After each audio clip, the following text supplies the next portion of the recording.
Dans la vidéo qui suit, nous allons vous expliquer comment faire un arbre de facteurs. Alors, avant de commencer, il y a deux notions importantes à comprendre. D'abord, la notion de factorisation d'un nombre. Qu'est-ce que la factorisation d'un nombre? C'est l'écriture d'un nombre sous la forme d'une multiplication de deux ou plusieurs facteurs. Alors, si on prend le nombre 42, 42 peut s'écrire selon la multiplication de deux facteurs, c'est-à-dire 6 et 7, mais peut aussi se représenter sous le nombre de la multiplication de trois facteurs, c'est-à-dire 2 fois 3 fois 7. Donc, la factorisation, décomposition d'un nombre selon la multiplication de deux ou plusieurs facteurs. Si on regarde aussi la deuxième notion importante à se rappeler, c'est la notion de nombre premier. Alors, qu'est-ce qu'un nombre premier? C'est un nombre qui ne se divise que par lui-même et par 1. Si on prend le nombre 3, 3 se divise par 3 pour donner 1. 3 se divise par 1 pour donner 3. Alors, 3 est un nombre premier. Si on regarde le nombre 4, est-ce que 4 est un nombre premier? Eh bien, 4 se divise par 4 pour donner 1. 4 se divise par 1 pour donner 4. Mais 4 se divise aussi par 2 pour donner 2. Alors 4 n'est pas un nombre premier parce qu'il ne se divise pas uniquement que par lui-même et par 1. Vous avez ici dans la fiche, vous avez la liste des nombres premiers compris entre 0 et 20. Alors ce sont généralement ces nombres que l'on va retrouver lorsqu'on fait la décomposition dans un arbre de facteurs.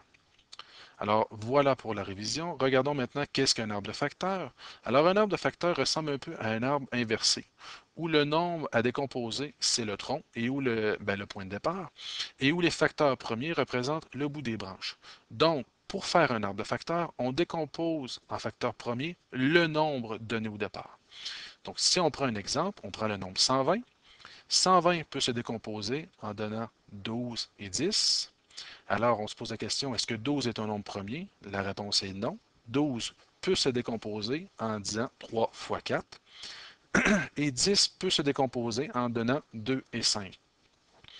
3 étant un nombre premier, donc on ne peut pas le décomposer. Par contre, 4 peut se décomposer en 2 et 2, donc 2 fois 2.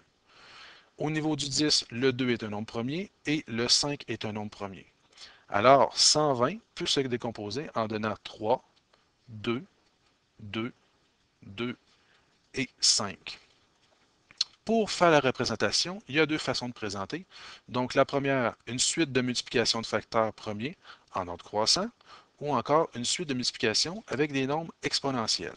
Alors si on prend le premier exemple, on écrirait 120 en disant 2 fois 2 fois 2 fois 3 fois 5. Ou encore, on pourrait l'écrire sous la forme de nombre exponentiel en disant 2 exposant 3 fois 3 fois 5. Prenons un deuxième exemple pour comprendre le concept. Donc, on a 9900. Alors, on le décompose. On peut dire que c'est 99 fois 100, donc 99 et 100. 99 se décompose en disant 9 fois 11 et 100 se décompose en disant 10 fois 10. 9 peut se décomposer en donnant 3 fois 3 et les 10 peuvent se décomposer en disant 2 fois 5. Ce qui donne comme résultat finalement 3, 3, 11, 2, 5, 2, 5 au niveau des nombres premiers pour représenter le 9900. Alors, on peut représenter ça selon la multiplication de nombres premiers en ordre croissant. On donnerait 2 fois 2 fois 3 fois 3 fois 5 fois 5 fois 11. Ou encore, selon avec des nombres exponentiels, en disant 2 exposant 2 fois 3 exposant 2 fois 5 exposant 2 fois 11. Alors voilà pour la décomposition en ordre de facteurs. Pour en savoir un peu plus, vous pouvez consulter la bibliothèque virtuelle d'AlloProf.